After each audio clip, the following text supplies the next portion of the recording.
Welcome, everybody. We're reading from Bhagavad Gita, Chapter 18, and it's April 16th, 2020. And to those of you in the future that are watching and listening to this, we offer our hearty welcome and hope that we put lots of questions into your minds. That's my intention here, to create questions so that when the answer comes by, you'll recognize them. So this chapter begins with a question. Text 1, Vijay, would you like to recite the Sanskrit?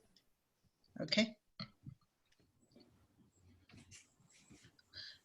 Om sannyasasya mahabaho tattvamichhami veditum tyagasya cha hrishikesha prathak keshini shudana.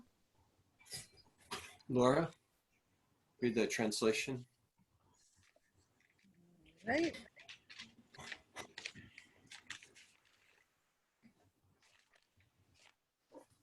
Just 1 second here.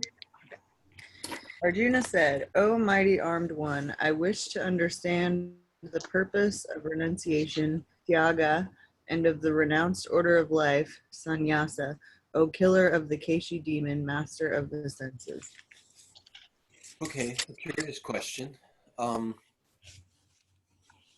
Every time we start this chapter, I'm always puzzled. Why, where did this come from? Why is Arjuna interested in sannyas? And what is the purpose of renunciation and the renounced order of life? Does anyone have any ideas what brought that about?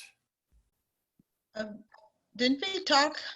Didn't Krishna talk a lot about sannyasa back in chapter 6, I think it was? Sannyas.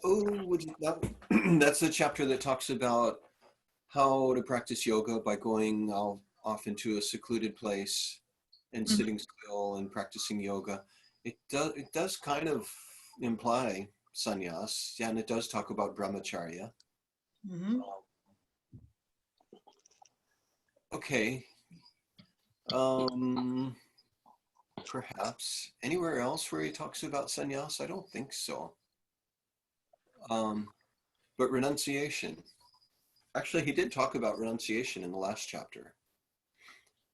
He talked about renunciation in the 3 different modes: renunciation, austerity, charity. Was there a direct renunciation? Not really. But he's going to talk about renunciation here. He's going to answer the question. He's going to go into it. And again, he's going to bring in the 3 modes of nature.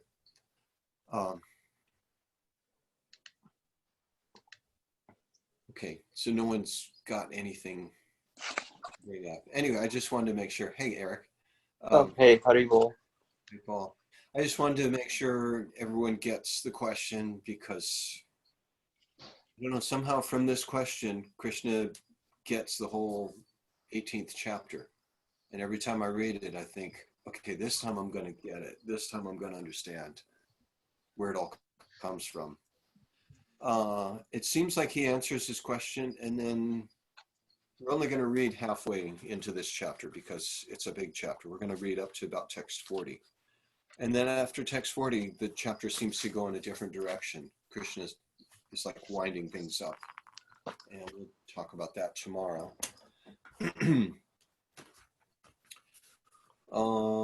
Let's read the purport, because this purport kind of goes I actually peeked into the second one, and I think his real question is in the second one. The second shloka. Oh, well, that's Krishna speaking. That's... Is it? Yeah. It didn't say Krishna Vacha yet. Bhagavan Vacha, it didn't say it. Yeah, it does. What are you looking at? The database? Yeah. Oh, it doesn't show that? Whoa. Okay. It doesn't say Bhagavan. It's the first one. It should, maybe, wait a second. You didn't read Arjuna Vacha. I noticed that. And I was wondering. Yeah, you know why? Because it is not in the Sanskrit. It's only in English. Okay. Yeah, my Devanagari in the book, it shows Sri Bhagavan. Yeah. Okay. So this is Krishna answering his question. Mm-hmm. Okay, then sorry. So let's jump into the purport. I noticed Matthew got up. So Vijay, start the purport. Oh, there's Matthew. Are you ready to read the purport, Matthew? Yeah. Actually, the Bhagavad Gita is finished in 17 chapters. The 18th chapter is a supplementary summarization of the topics discussed before. Okay, that's something to look out for. How this is a summarization of everything that we've heard already from the Bhagavad Gita. So let's see if we can tie that together. Go ahead, Vijay. In every chapter of Bhagavad Gita, Lord Krishna stresses that devotional service unto the Supreme Personality of Godhead is the ultimate goal of life. The same point is summarized in the 18th chapter as the most confidential path of knowledge. Okay, a little side story. Lord Chaitanya, we were reading about him in the Chaitanya Charitamrita. He was traveling in South India as a sannyasi, and there he met someone who was reading the Bhagavad Gita every day. And this person was not very educated, but Lord Chaitanya noticed this person was holding the book, turning the pages and reading with tears in his eyes. And so Lord Chaitanya asked him, "What are you seeing in this book?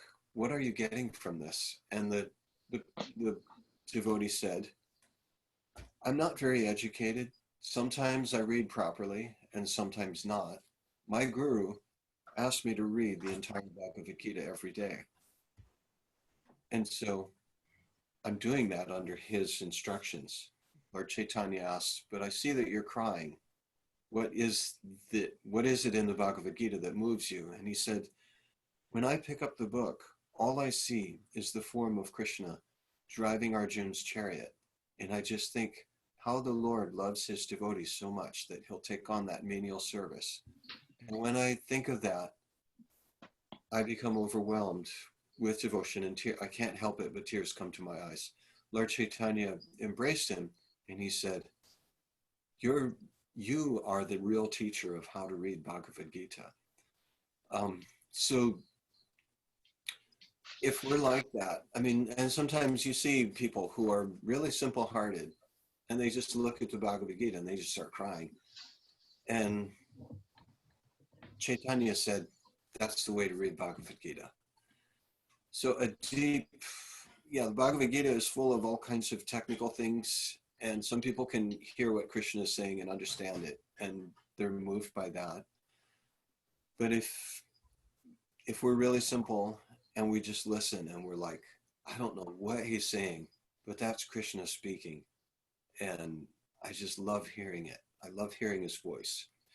Also within the Chaitanya Charitamrita, which talks about really high levels of bhakti, it talks about when you become advanced, you will, with all 5 of your senses, experience Krishna. When you taste prasad, you will taste that Krishna has eaten this, and you will become ecstatic, way beyond anything you've ever felt with material senses. You will smell the fragrance of Krishna. You will see the form of Krishna. And in the purports, when they talk about hearing the sound of Krishna's voice, says you will hear Krishna's ankle bells, and that will just propel you way beyond any kind of experience you've ever felt through the material senses, through your mind. This is actually contacting the real heart. And as we read in the 6th chapter, stage of perfection is called trance or samadhi. And those three verses put together that talks about you enjoy yourself with transcendental senses and you experience unbounded transcendental happiness. Situated thus, one is never shaken from the truth, and upon achieving this, one feels there's no greater gain. So in the realm of hearing the sound of Krishna, Prabhupada says, hearing the Bhagavad Gita is the same as hearing Krishna. So when we're in the right consciousness, just hearing the Sanskrit as Vijay is reciting it, that can take us over the edge. But it takes practice. And the more we associate with this, the more it has an effect. Just like a contagious disease, when we come in contact with it, there'll be the initial contact, and then it starts to become infiltrating our system and then causes other effects. Okay, sorry, I just got excited. I had to say that, had to pass that on, because it's something we read just a couple days ago. So Vijay, now Eric. Actually, can I say something? Yeah, please. What you said about being in the right frame of mind and the right time, right place, all of those things. It reminds me of a story that I read, and much after the Mahabharata war was over, so Krishna and Arjuna were just walking in the garden, and Arjuna tells him in conversation that, you told me so many things in that battlefield, and I remember a lot of it, but it would be nice to hear it one more time, or something to that effect. Or won't you teach that to me again? So Krishna says, for everything there is a right place and right time. That was the time when you were ready to receive it, and I was ready to give it to you. And now you're not ready to receive. Now you have won the war. You're settled. You don't care about those things anymore. So Krishna just refuses to tell him again. So that's in the Mahabharata. Yeah. Oh boy, that's interesting. Something else I just heard a couple days ago was, and I think I mentioned it already, that Krishna speaks this to Arjuna to get him to engage. And sometimes we take these same lessons and it's for us to step back. When Arjuna learns that Krishna has left the world and he's feeling crushed, he puts himself back together by thinking of Krishna and the things that they did together. And he starts offering these prayers, saying it's only by Krishna's blessings that we were able to win the war, that we have all of these things, that we were able to accomplish so many impossible feats. And now I'm remembering those instructions that he gave to me on the Battle of Kurukshetra. And by thinking of those, I'm starting to feel my strength again. And so this time, after remembering those instructions, he steps back from the world. Him and his brothers, they all leave the kingdom behind and they start walking to the north.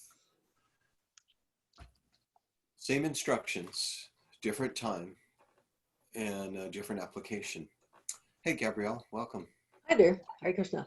We're reading the purport to text 1, chapter 18. All right, Eric, would you like to, do you remember where we are? We're in the next 6 chapters, right? That sentence? In the first 6 chapters. Oh.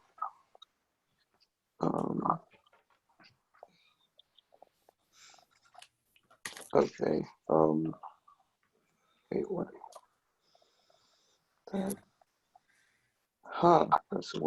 That's weird. I don't have a sentence that starts with in the first 6 chapters. Yeah.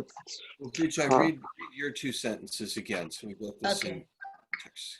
Go ahead. The last sentence that I read was, the same point is summarized in the 18th chapter as the most confidential path of knowledge. Oh, okay, found it now.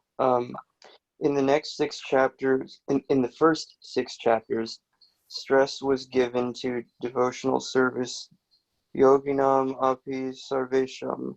Of all yogis or transcendentalists, one who always thinks of me within himself is best. In the next 6 chapters, pure devotional service and its nature and activity were discussed. Gabrielle, did you find where we are? No, I'm totally lost. You said the first verse purport, right? Chapter Yeah. 18. Okay, you'll find us. Laura, go ahead. In the next 6 chapters, pure devotional service and its nature and activity were discussed. In the third 6 chapters, knowledge, renunciation, the activities of material nature and transcendental nature, and devotional service were described. Matthew? It was concluded that all acts should be performed in conjunction with the Supreme Lord, represented by the words Om Tat Sat, which indicate Vishnu, the Supreme Person. The third part of Bhagavad Gita has shown that devotional service and nothing else is the ultimate purpose of life. Vijay? This has been established by citing past acharyas and the Brahma Sutra, the Vedanta Sutra. Certain impersonalists consider themselves to have a monopoly on the knowledge of Vedanta Shastra. But actually, the Vedanta Sutra is meant for understanding devotional service. For the Lord himself is the composer of the Vedanta Sutra, and he is its knower. That is described in the 15th chapter. In every scripture, every Veda, devotional service is the objective. Gabrielle? Okay. That is explained in Bhagavad Gita. As in the second chapter, a synopsis of the whole subject matter was described. In the 18th chapter, also the summary of all instruction is given. Jambavati? Jambavati, we're in chapter 18, text 1. We're reading the purport. Thank you. Laura, go ahead. That is explained in Bhagavad Gita. As in the second chapter, a synopsis of the whole subject matter was described. In the 18th chapter, also the summary of all instruction is given. The purpose of life is indicated to be renunciation and attainment of the transcendental position above the 3 material modes of nature. Arjuna wants to clarify the 2 distinct subject matters of Bhagavad Gita, namely renunciation, tyaga, and the renounced order of life, sannyas. Thus he is asking the meaning of these 2 words. The 2 words used in this verse to address the Supreme Lord, Rishikesha and Keshi Nishudana, are significant. Rishikesha is Krishna, the master of all senses, who can always help us attain mental serenity. Arjuna requests him to summarize everything in such a way that he can remain equipoised. Yet he has some doubts, and doubts are always compared to demons. He therefore addresses Krishna as Keshi Nisudana. Keshi was a most formidable demon who was killed by the Lord. Now Arjuna is expecting Krishna to kill the demons of doubt.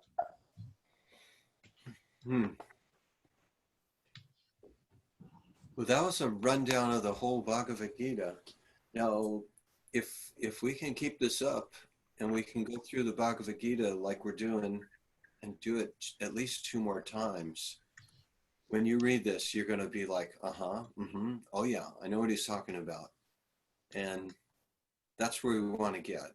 Did any of you catch any of these references? Did you remember running through them?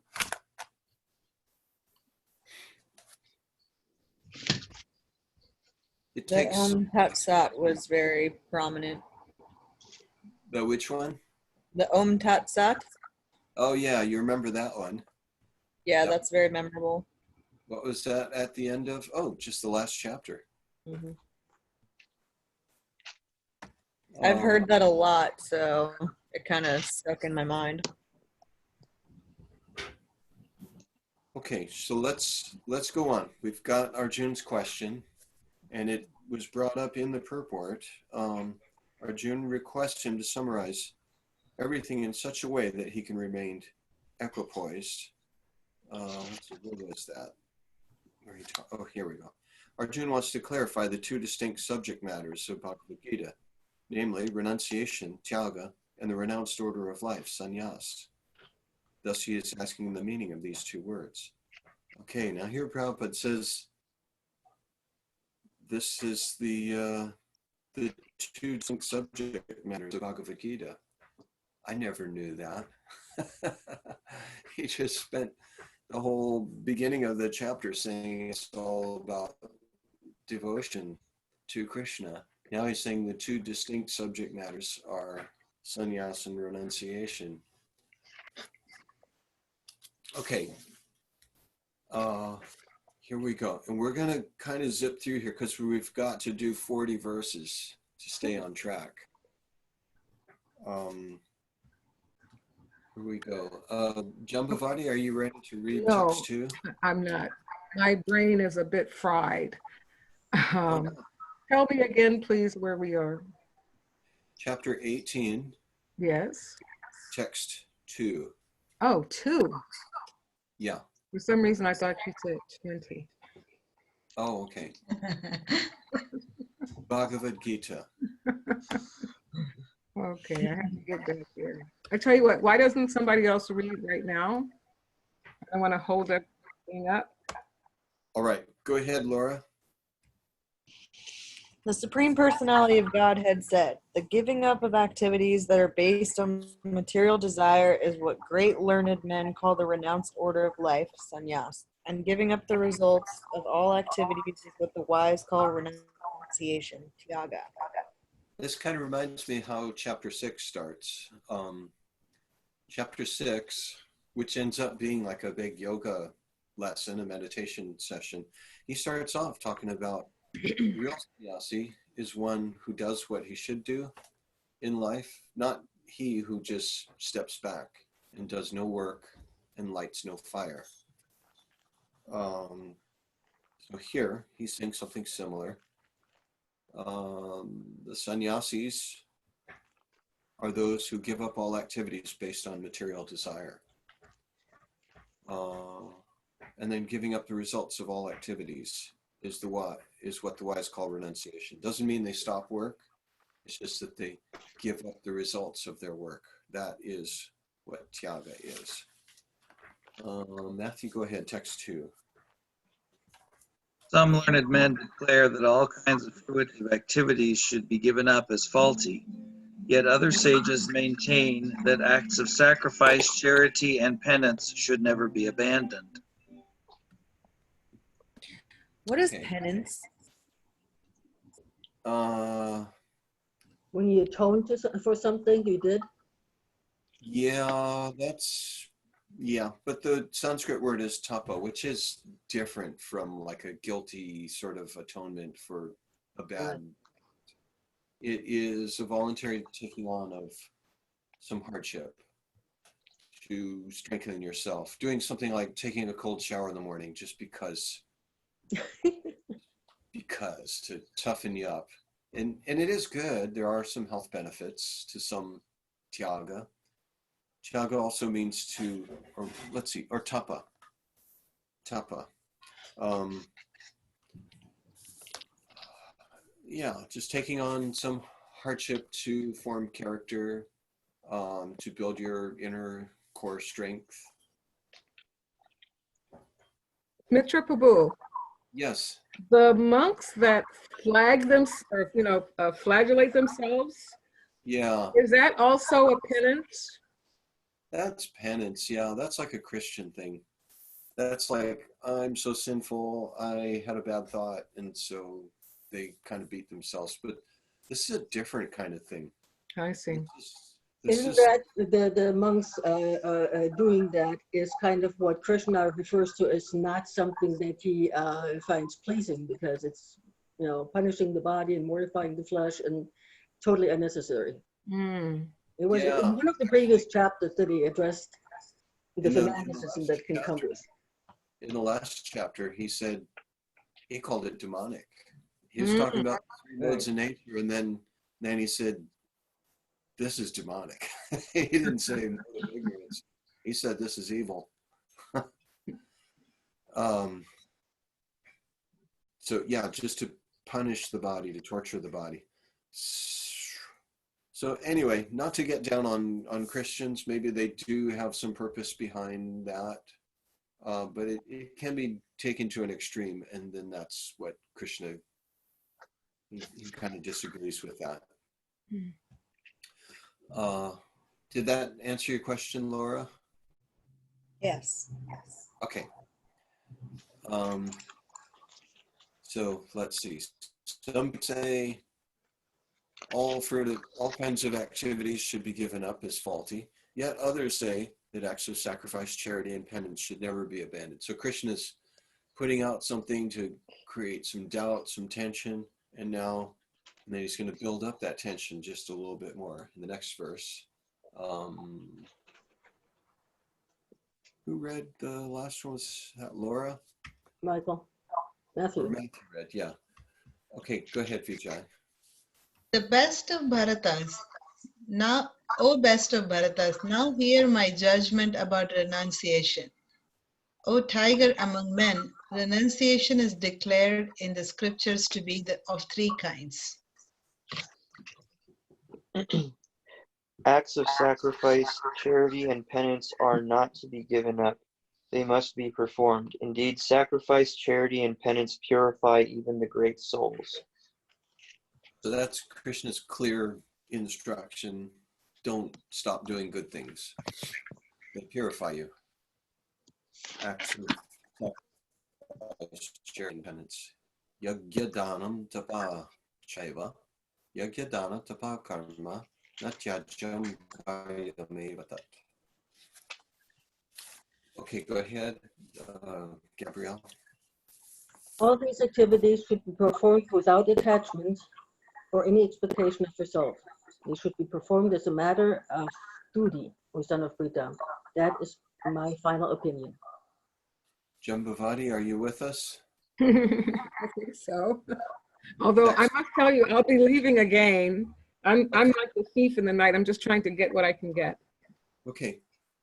Prescribed duties should never be renounced. If one gives up his prescribed duties because of illusion, such renunciation is said to be in the mode of ignorance. Okay, now he's going to talk about renunciation in the three modes, starting off with mode of ignorance. Give it up because of illusion. Suma, are you with us? Yeah, I just quietly came in. I didn't want to disturb you all, but I am here. I didn't know, were you still reading 17, finishing up 17? No, we're in chapter 18. Oh, okay, got it. Yeah. Text 8. No. Oh, absolutely not, Joey. Text 8. Okay. Anyone who gives up prescribed duties as troublesome or out of fear of bodily discomfort is said to have renounced in the mode of passion. Such action never leads to the elevation of renunciation. And Laura.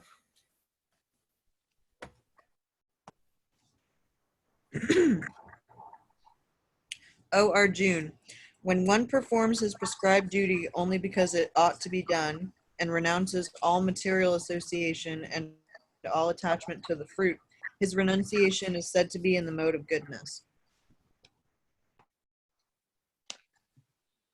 Matthew. The intelligent renouncer situated in the mode of goodness, neither hateful of inauspicious work nor attached to auspicious work, has no doubts about work. Vijay. It is indeed impossible for an embodied being to give up all activities, but he who renounces the fruits of action is called one who has truly renounced. For one who is not renounced, the threefold fruits of action, desirable, undesirable, and mixed, accrue after death. But those who are in the renounced order of life have no such result to suffer or enjoy. O mighty armed Arjuna, According to the Vedanta, there are 5 causes for the accomplishment of all action. Now learn of these from me. Jambavati? The place of action, the body, the performer, the various senses, the many different kinds of endeavor, and ultimately the super soul. These are the 5 factors of action. Suma?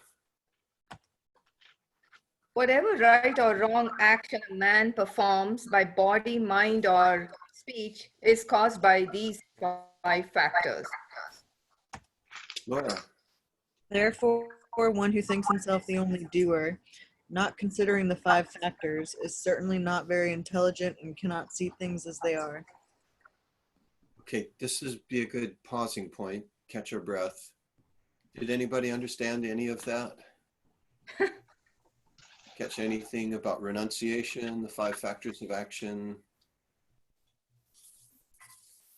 What's proper renunciation? What's improper? Gabrielle? I think it's pretty much going back to chapter 2 where it says, give up the fruits of the action. Your job is to just do the work, not worry about the result. Yeah. And the fruits, yeah, that's in chapter 2. And then in chapter 3, he introduces yagya and dana, yagya, dana, tapa, kriya, doing all of those things. Okay, Gabrielle, what were you going to say? Same thing, that you're supposed to be doing your work without being attached to the fruit, and that would be renunciation. Okay, that's proper renunciation. What are the 5 factors? That I could not recall. All right, yeah, we'll go back into that. But let's see if we caught anything else. Mode of ignorance. If one gives up their prescribed duties, how does a person in the mode of ignorance, what would motivate someone to stop their prescribed duties in the mode of ignorance?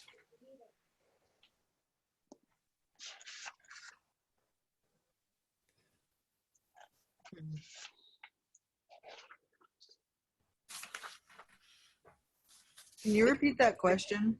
Which text are you referring to? I mean, everything or? It's I don't know the number. How does a person Text 7. Oh, going back to text 7. Oh.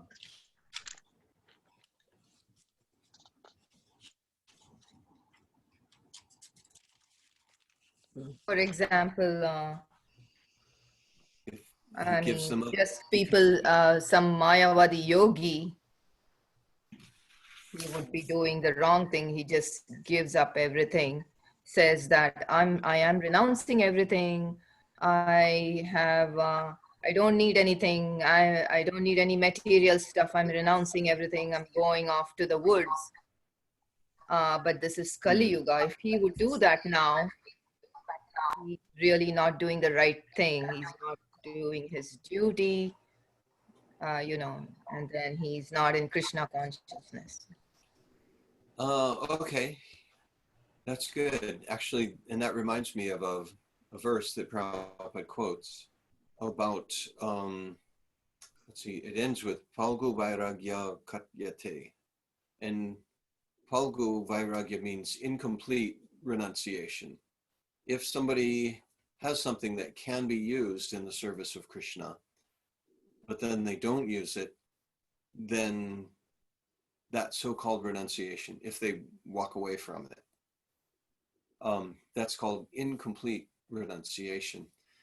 And Prabhupada was giving a lecture on this verse once, and he said, just like there is a river called the Falgu River. I don't know where it is, somewhere in India, but he says, if you look there, you don't see anything.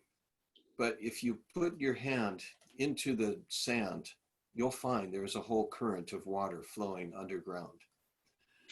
And he said, similarly, these Falgu Vairagis, they've renounced things, but if you can put your hand into their heart, you'll find a whole current of desires flowing.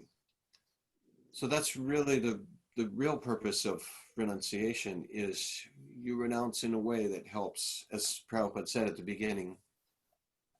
The whole Bhagavad Gita is to introduce devotional acts to Krishna. And when that devotion grows, that's the only way to turn that river of desires that's flowing into the sea and keep us from getting, we may try to become steady by some kinds of exercises. So just to give it up out of illusion, that by giving it up, I'll become peaceful. But we see a lot of people that give up things, and then later on they're like, why did I give that up? That was so stupid. I needed that. Happens every New Year. Yeah. Happens every time Mahara says, clean out that shed. You got all those schools and things, you're never using them. And like, oh, okay. And then I get rid of them. And then sure enough, a couple weeks later, oh man, that nut and bolt, that's the exact thing I needed. And why did I renounce that? It does happen frequently. Let's see, neither hateful or inauspicious. Okay. And then he says it's impossible for us to give up all activities. I'm looking at 11. But he who renounces the fruits of action is called one who has truly renounced. So we can't stop working. So just keep working and take some of your paycheck and use it for a good purpose. But to one extreme is to quit work, to quit everything. And the other extreme is to hold on to everything. So you want to kind of keep working, take that results and use it to help, preferably for helping, serving the process of spreading Krishna consciousness in a way that will help you and help others. Then text 12, if you're not renounced, then you get results from your work, good, bad, or mixed. But if those who have renounced things, there's no such result to suffer or enjoy. And then he uses the word sannyasinam in the Sanskrit.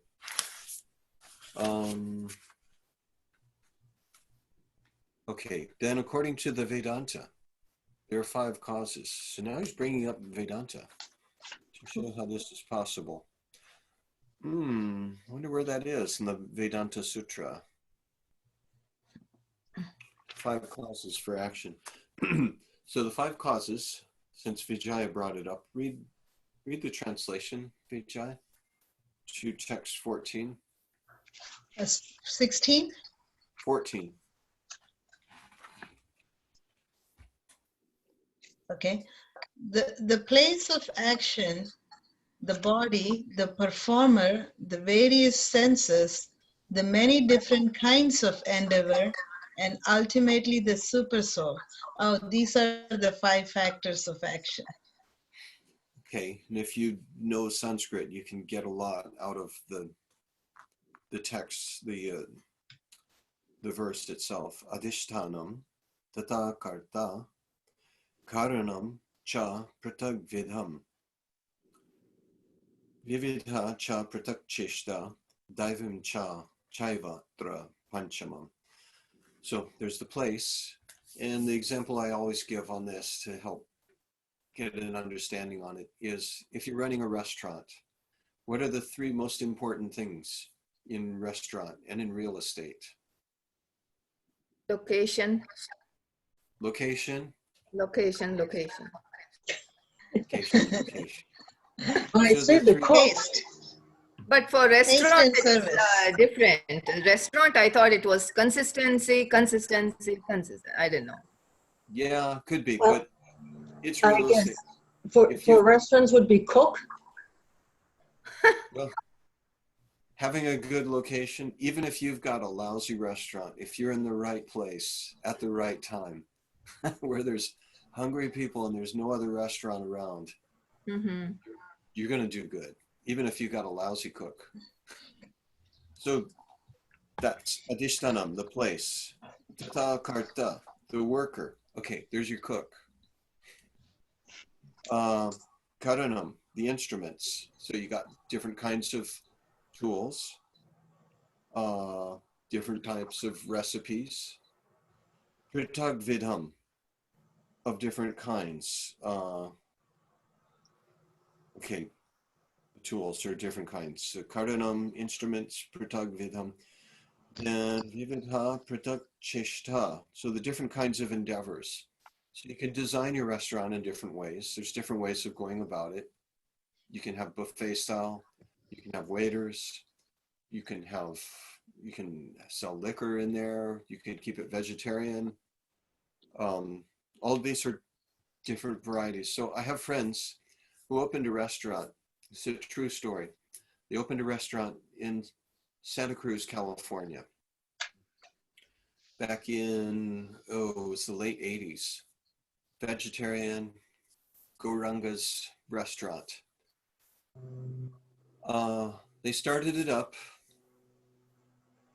and 2 weeks after they were running their restaurant, they got everything going, they got their systems down, there was an earthquake in Santa Cruz, and it knocked out all of the restaurants except for theirs and one other.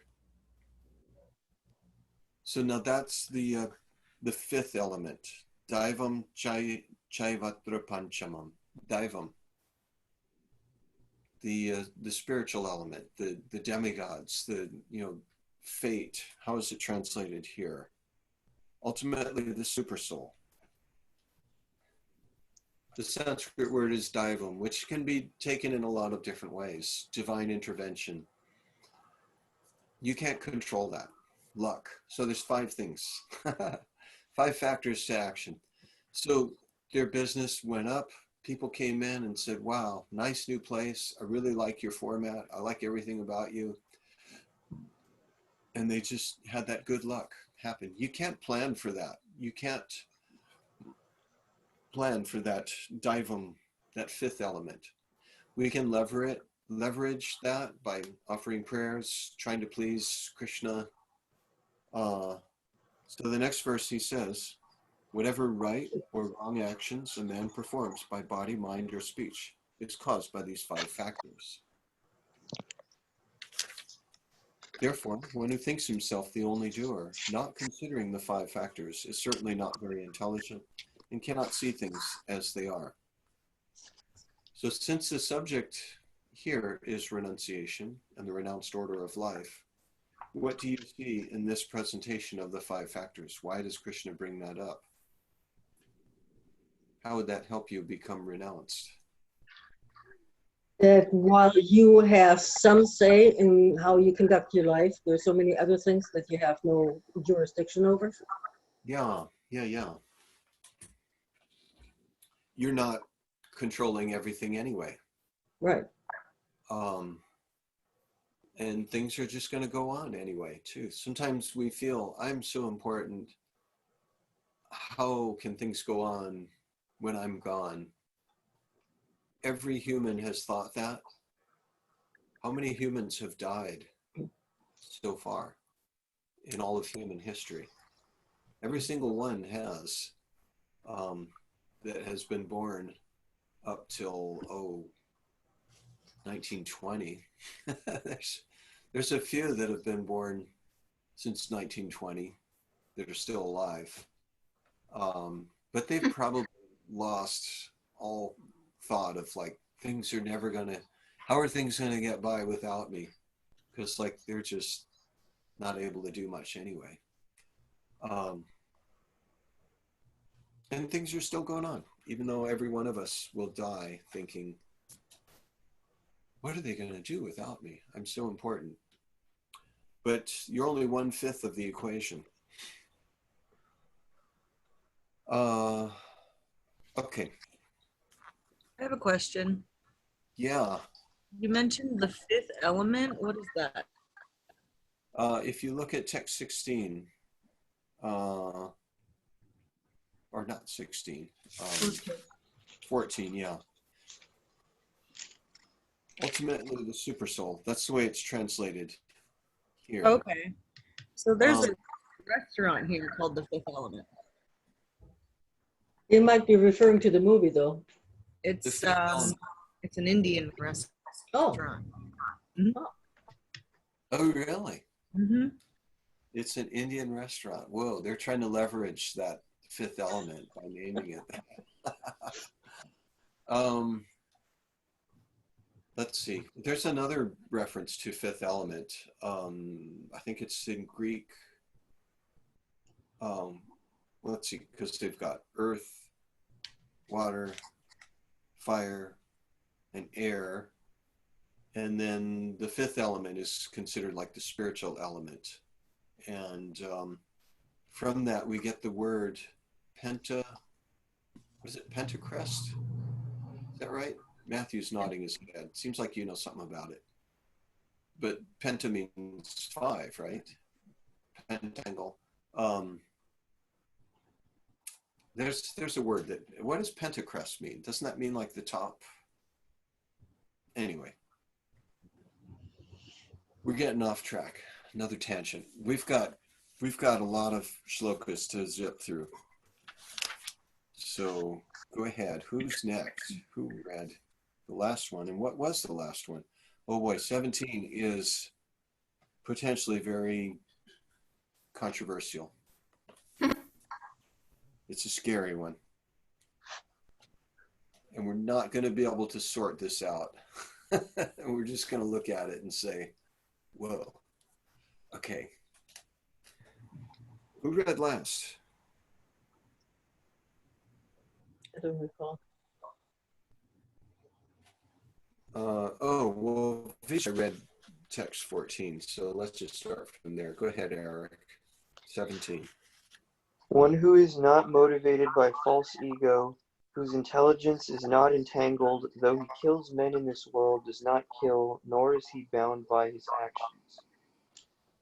Oh, let's read this purport. I'm reading Karnamrita's Bhagavad Gita. He's got all of the pages like highlighted and underlined. And actually, there's a story. He was in the temple in Hawaii when Prabhupada visited, and he's got a bunch of these Gitas. He just underlines them, he writes little notes in the margin. And so in Hawaii, Prabhupada visited, and Prabhupada was going to give a little talk. And he said, so where's the Bhagavad Gita? And Karnamrita handed him. And it said right on here, he had written on the end of the page, his name, Karnamrita. And Prabhupada picked up the book and he was reading, and he saw this highlighting, and it was something about one must follow the principles of Krishna consciousness. Prabhupada looked at that and he said, what is this? Whose book is this? He doesn't want to follow the principles. That's why he scratched this out. And Karnamrita was like, he was really young. He was like 19 or 20, and he was just so scared. He was scared to say anything. And somebody said, no, Prabhupada, he's highlighting it. And Prabhupada, I don't know if he really understood what that meant. He just saw like, he's taken this pen and run these lines. Striking it out. And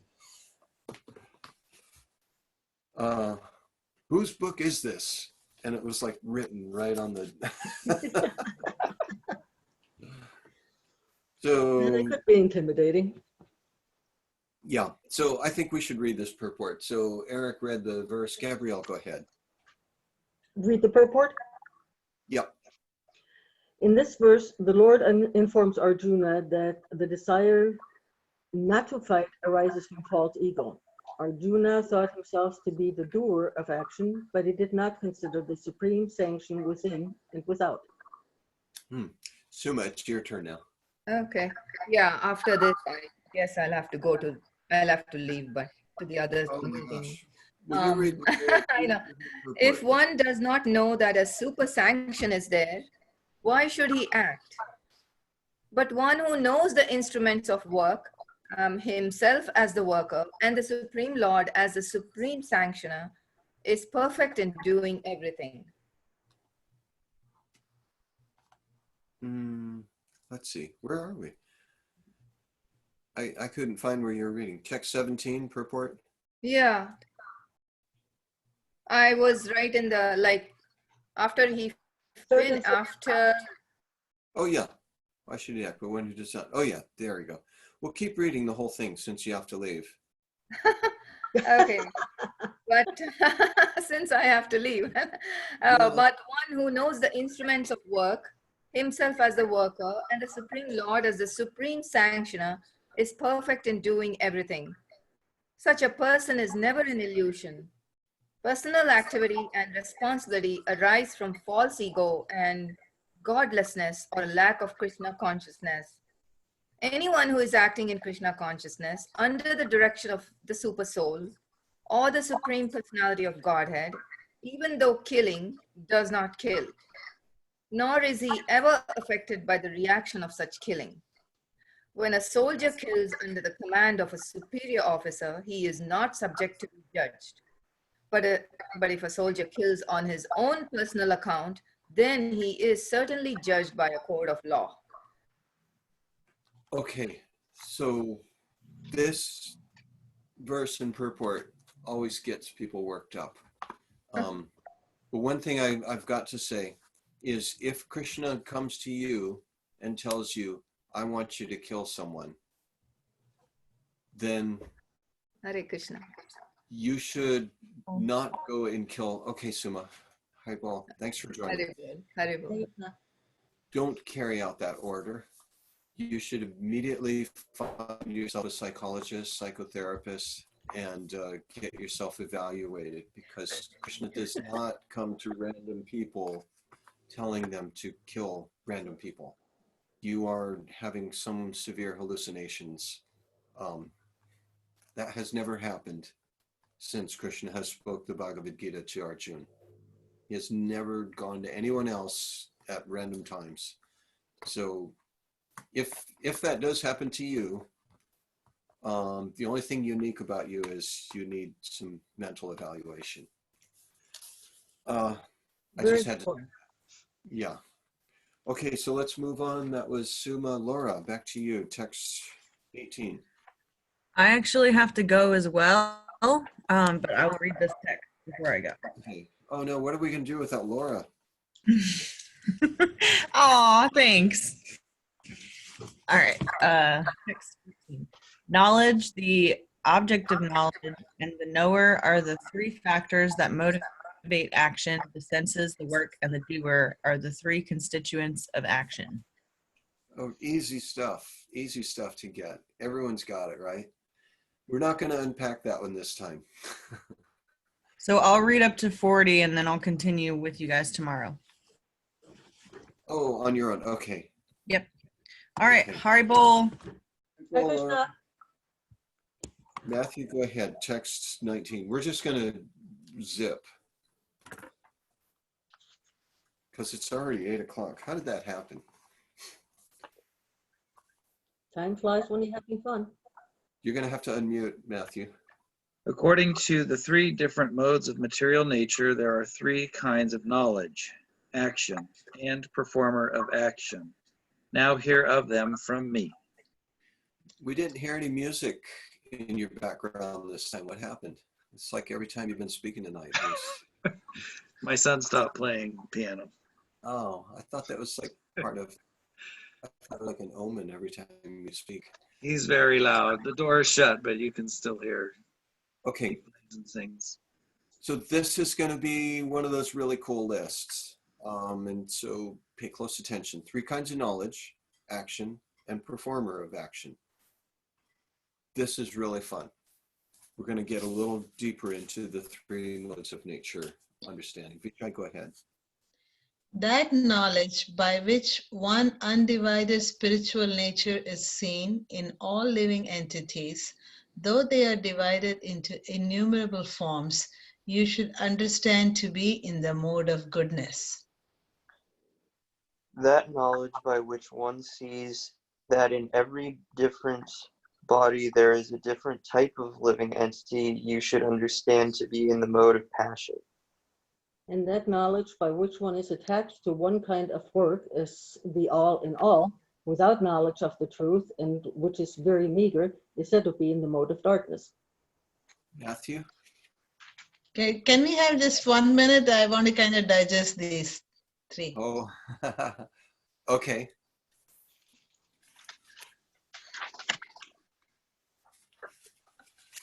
Undivided spiritual nature in seeing. See, all living beings as spiritual beings, and Is in the mode of goodness.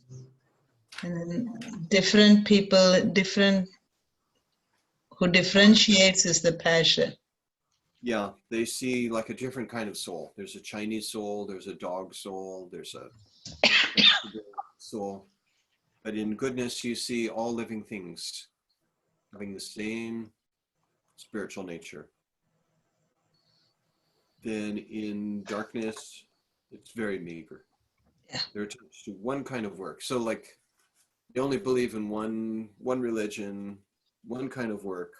They can't understand people outside of their cultural experience. Okay. Okay. That action which is regulated and which is performed without attachment, without love or hatred, and without desire for fruitive results is said to be in the mode of goodness.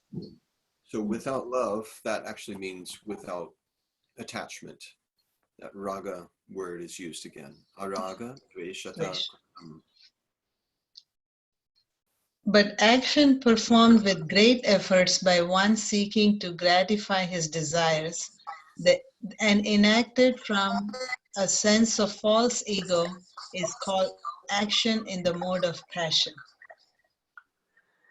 That action performed in illusion, in disregard of scriptural injunctions, and without concern for future bondage or for violence or distress caused to others is said to be in the mode of ignorance.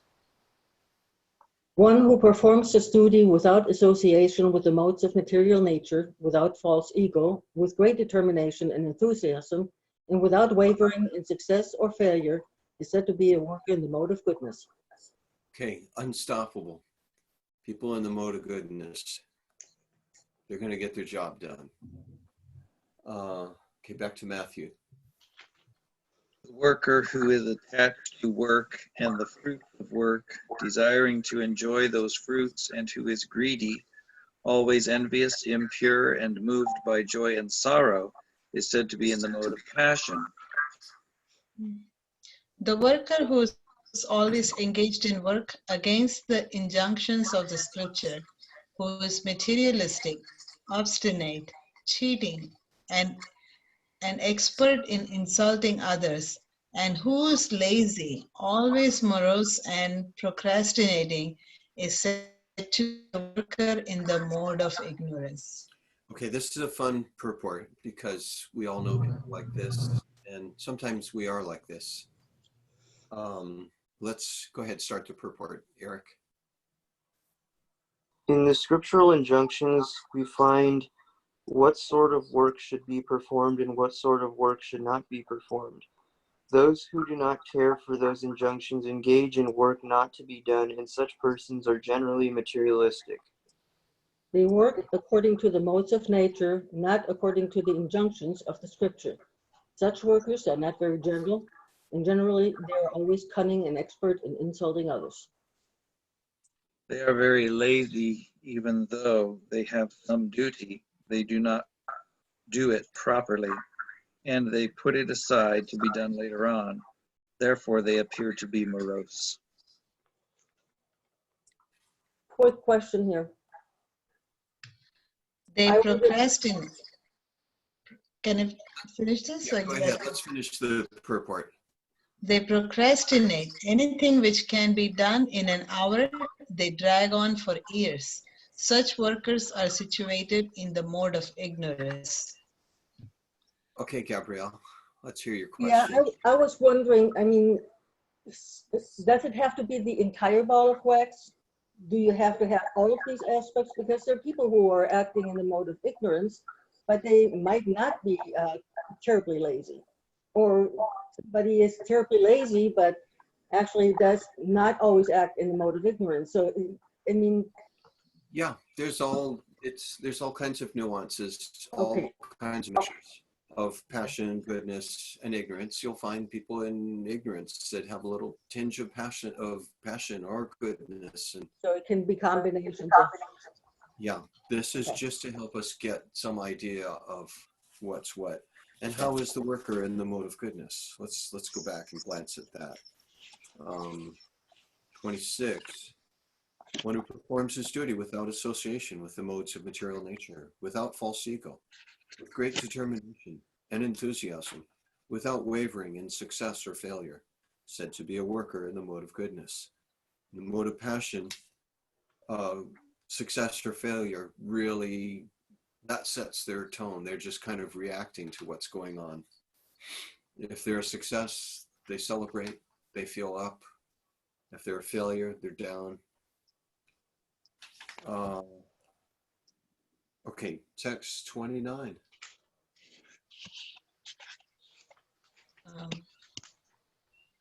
Your turn, Gabrielle.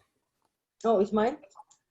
A winner of wealth, now listen, please listen as I tell you in detail of different kinds of understanding and determination, according to the three modes of material nature.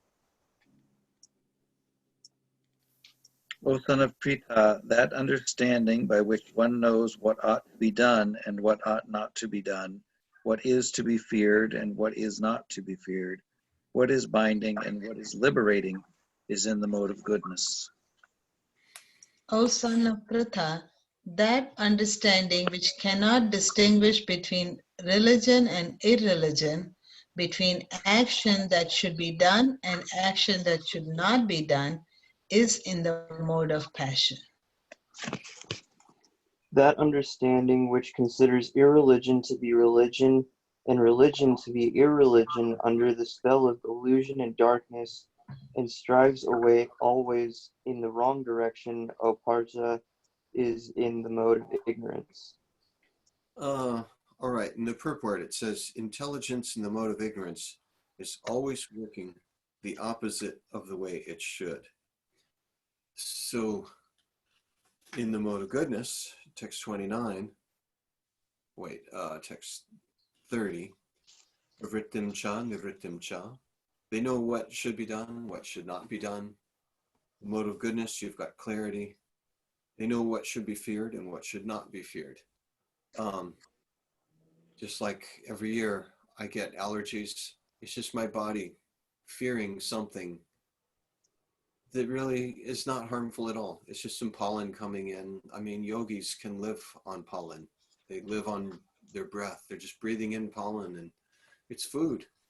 But my body just freaks out. It's like, it's doing the wrong thing. So a lot of diseases are caused by fearing the wrong things. There are things that should be feared. There are things that should be done, things that should not be done. What is binding and what is liberating. It's good to know what's going to tie you down. So that's mode of goodness. In the mode of passion, they might get it right or wrong, they don't know. But in the mode of ignorance, they kind of have this innate sense that makes them do it the wrong way.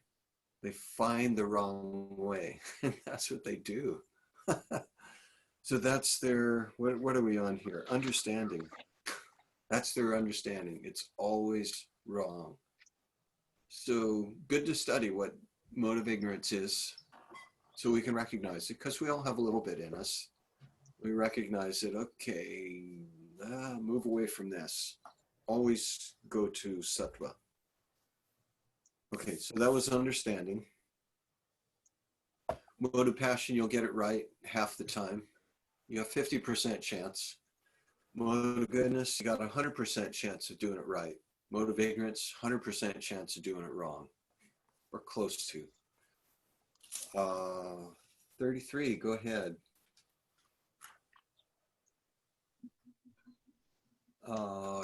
Eric, did you? I think Eric read 32, right? So go Yeah. ahead. So, Yes. Matthew. 33. Is it my turn? Gabrielle. Sorry. O son of Prita, that determination which is unbreakable, which is sustained with steadfastness by yoga practice, and which thus controls the activities of the mind, life, and senses, is determination in the mode of goodness. Unbreakable. Don't fight with someone in the mode of goodness. They're going to win. That's a discussion in the beginning of the 6th canto of the Bhagavatam, where, the 7th canto. After so many stories of demigods and the demons getting in fights, and Lord Vishnu is always helping the demigods, somebody asks, hey, what's going on? I thought he was supposed to be equal to everyone. Why does he keep favoring the demigods, the suras? And so several answers are given. And one of them is because they're in sattva, they're in the mode of goodness. They're just going to win anyway. If you're in sattva, you're going to be successful. You may face setbacks, but you're never going to give up. You're not going to get morose.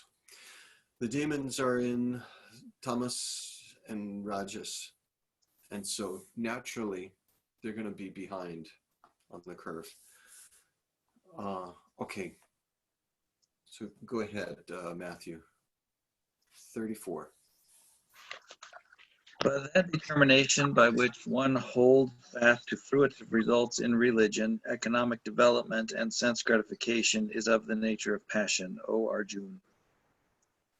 And that determination which cannot be beyond dreaming, fearfulness, lamentation, moroseness, and illusion, such unintelligent determination, O son of Pratha, is in the mode of darkness. So think about what kind of determination comes from dreaming, just wishful thinking. What kind of determination comes from fearfulness? You're always responding, oh, there's danger, let's run, let's go beat somebody up. It's not really thought out. You're just responding. Whereas in sattva, you make a plan, your determination is unbreakable. In tamas, your determination only comes about when you're in fear. You're lamenting, you're morose, and you're in illusion. Some illusion comes up, so you get up and start running around and prepare for a fairy tale, something that's not even going to happen. Okay, next verse, go ahead. O best of the Bharatas, now please hear from me about the 3 kinds of happiness by which the conditioned soul enjoys and by which he sometimes comes to the end of all distress. That which in the beginning may be just like poison, but at the end is just like nectar, and which awakens one to self-realization, is said to be happiness in the mode of goodness. That happiness which is derived from contact of the senses with their objects, and which appears like nectar at first, but poison at the end, is said to be of the nature of passion. And that happiness which is blind to self-realization, which is delusion from beginning to end, and which arises from sleep, laziness, and illusion, is said to be of nature of ignorance. There is no being existing either here or among the demigods in the higher planetary systems which is freed from these 3 modes born of material nature. Okay, so here we are. This is our stopping point, text 40. We'll pick up tomorrow. We just ran through a lot. Is there anything that you really feel an urgency to discuss from what we've read?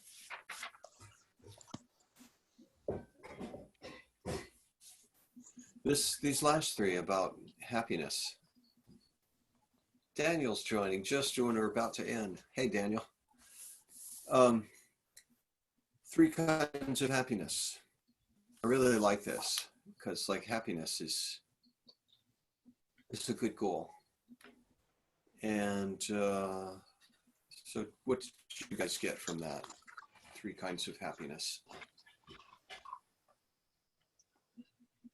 It's kind of depressing because it says that the happiness that's in the mode of goodness tastes like poison at first, and it only starts to taste like nectar at the end. Yeah, when do you reach the end? But if you do a lot of short things, then you get a lot of successes, a lot of nectar, and that nectar stays with you. You have a cumulative effect. So a simple example of mode of goodness happiness. Well, let's see what you could come up with. What kinds of mode of goodness happinesses can anyone think of? Would include chanting, for example. Chanting in the beginning is rather tedious, Yeah, with especially if you want to do more than one round. And then over time, it actually makes you feel good. And if you do it afterwards, you feel better about your life in general because you realize it's not all about the problems that are right in front of your nose. There's something more important. That's a real good one. That's a definitely good example. But let's put out something beyond devotional service. Like say we're talking to just a group of people that don't have any experience in these practices. If you take, sorry. Eric?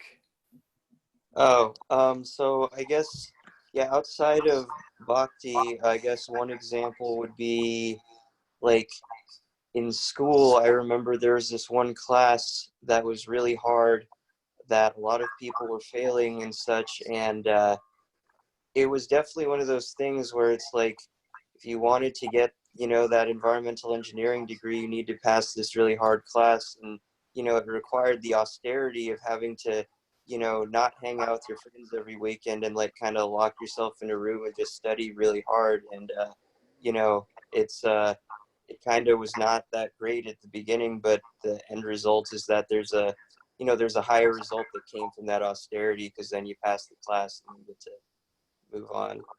Oh yeah, good example. Yeah, and Gabrielle's excited to. Yeah, I was about to say something similar. It's like if you're learning a new skill, for example, I love languages, so I love to learn a new language. And in the beginning, again, it is quite an austerity to stick with it. I mean, you might be all excited at first, but then once you're getting through a few classes, it's like, oh, how am I going to learn all this? And how do I retain all this? And it's austerity to stick with it. But then you end up on the other side and you can speak a language and talk to people you were never able to before. And it's really rather exhilarating. Yeah, good. And you brought up a point. It's kind of fun in the beginning. You jump in, like you catch a few words and like, yeah, hey, I'm speaking Lithuanian. But then as you go in and it gets deeper and deeper and the workload gets heavier, then, oh no, I don't know. Maybe I should do something else. This was something I heard in a lecture was everything is like that. It starts off really fun. And then as you go in and you start doing the hard work, like your first couple guitar lessons are going to be like, oh, that's so fun. I'm playing these real simple chords and I could be a musician. But then it starts getting into hard work. Your fingers are getting sore. But if you stay with it, do the hard work, then you get something really good. And I think just about all endeavors are like that.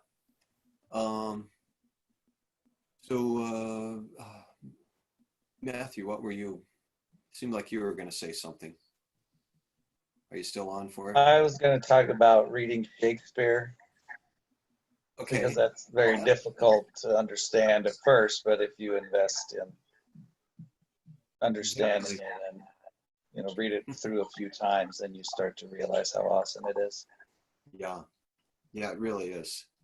There's so much packed in there, and at some point you get like discouraged. Like there's so much packed in there, and the more you keep scratching away, and then there's so many other things taken from cultural context that you need to learn, and it seems unending. This morning I wrote something down, just my thoughts, like I've been reading this stuff for a long time, Bhagavad Gita, Bhagavatam, and sitting in all these discussions, and I was thinking like, when am I going to be done with it? When am I going to really know it? And I was thinking like, well, actually Krishna's close associates, they like hearing about him. This is something that just goes on and on and on. What we're doing is what we're going to be doing when it's perfected. And we're still going to find things like, oh, I never heard that before. Well, I heard it before, but I never really understood how deep the question was. So it's just going to keep opening up. So if we stay on it with, what was said about determination in the mode of goodness? What did it say about that? It's unbreakable. It's maintained by yoga practice. Steadfast. So we stay on it, and if we're motivated by passion, then in passion we come in, we want to try all kinds of new things. We come in and like, yeah, I'm going to learn Shakespeare. Yeah, Shakespeare's cool. Yeah. Okay, yeah, I got enough. I'm going to go study Marcus Aurelius. Yeah, he's really cool. Stoicism, yeah, I'm into that. Now I'm going to read Bhagavad Gita. But really, if you get into one and just drill down deep, and you go deep instead of broad, at least in one topic, and really take it all the way down, and there is no bottom to it, not even to Shakespeare. that could be an eternal thing. Okay, but anyway, happiness in the mode of goodness.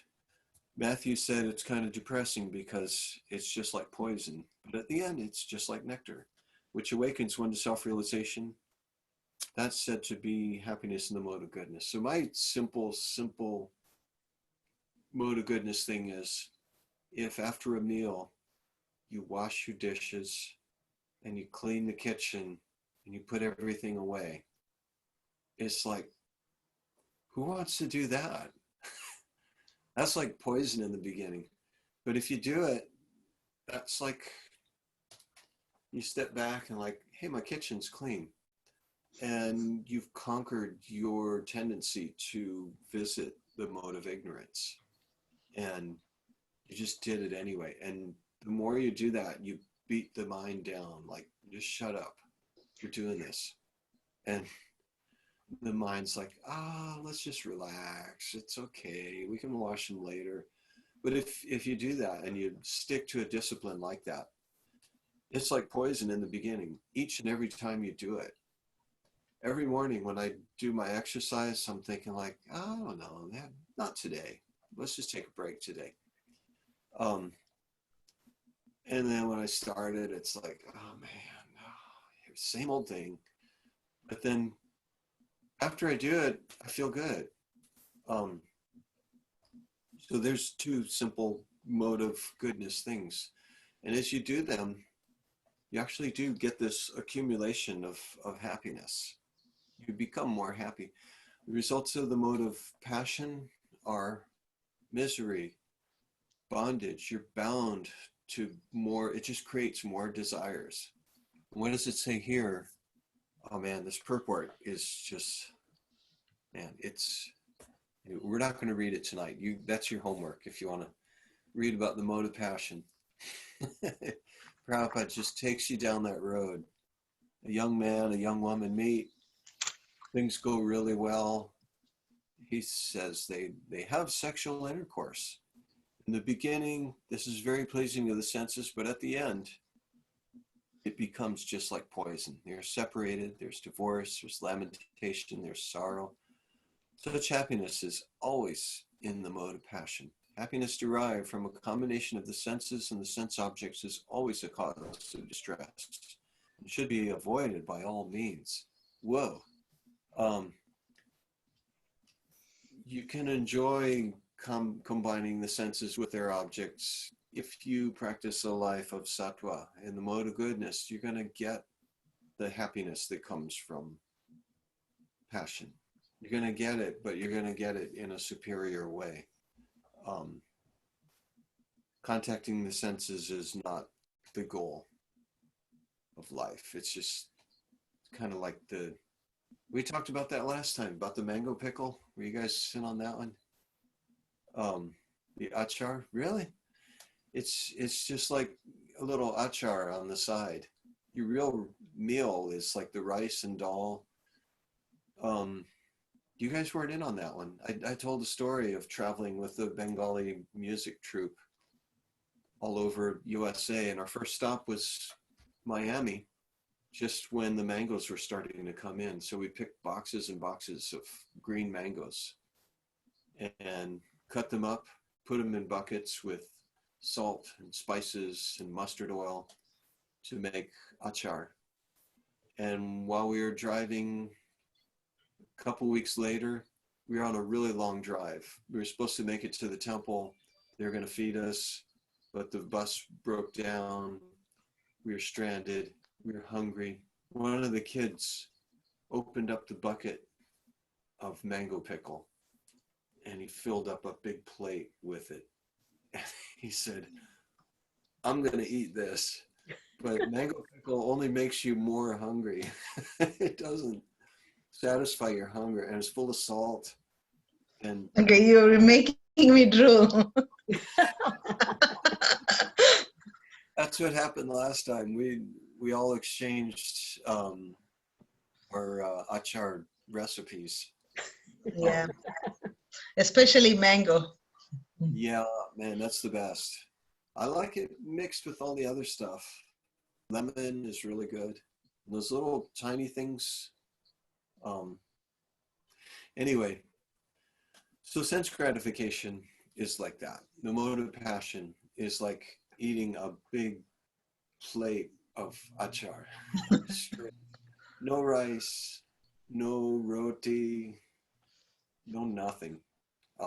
Just straight, like. And last night we read about food in the mode of passion.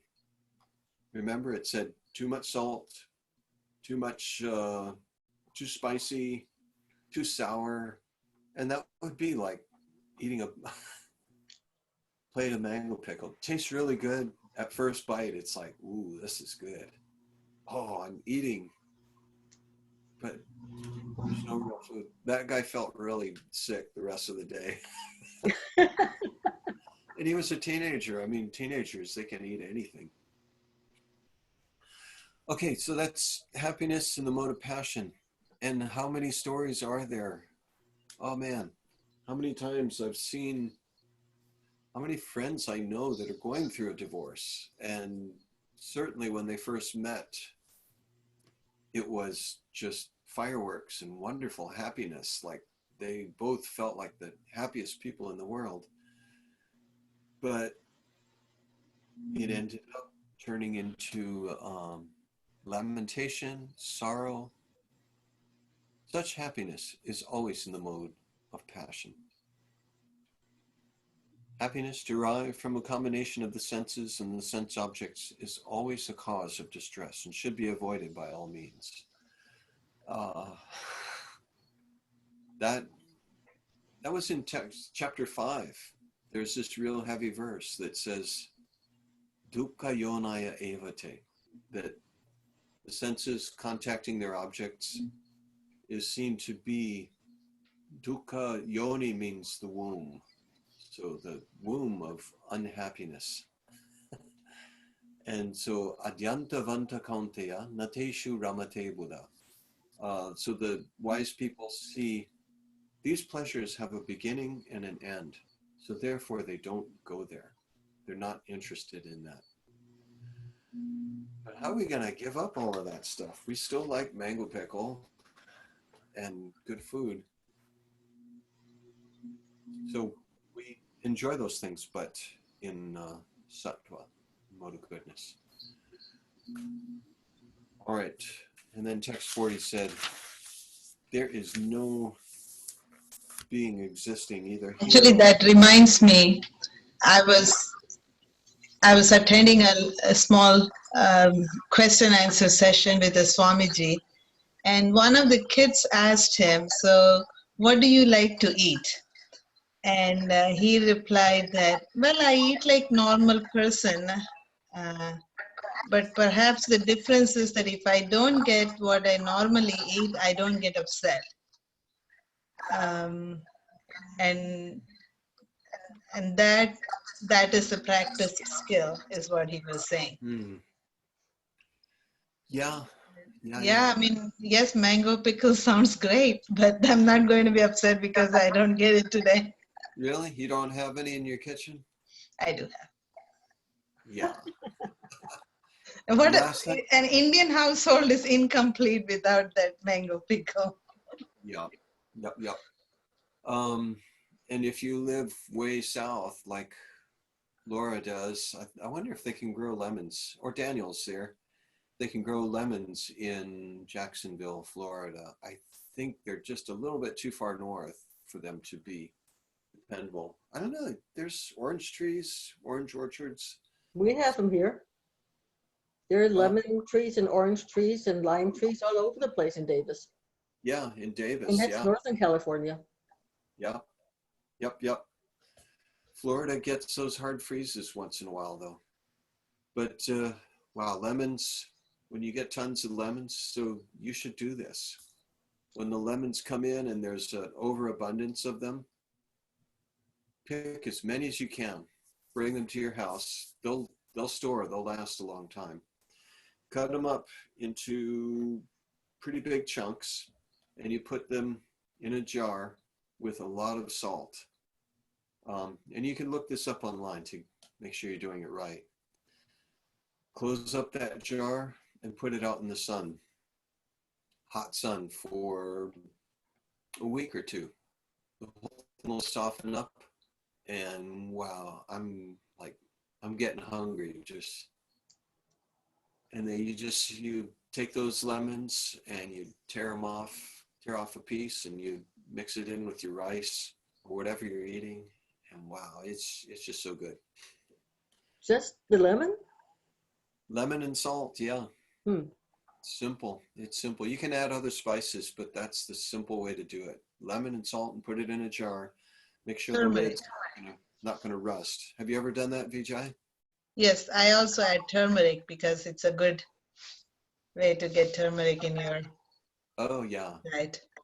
Boy, things get messy, though, with turmeric. Yeah. All right. Favorite recipes. So I'll stop the recording here.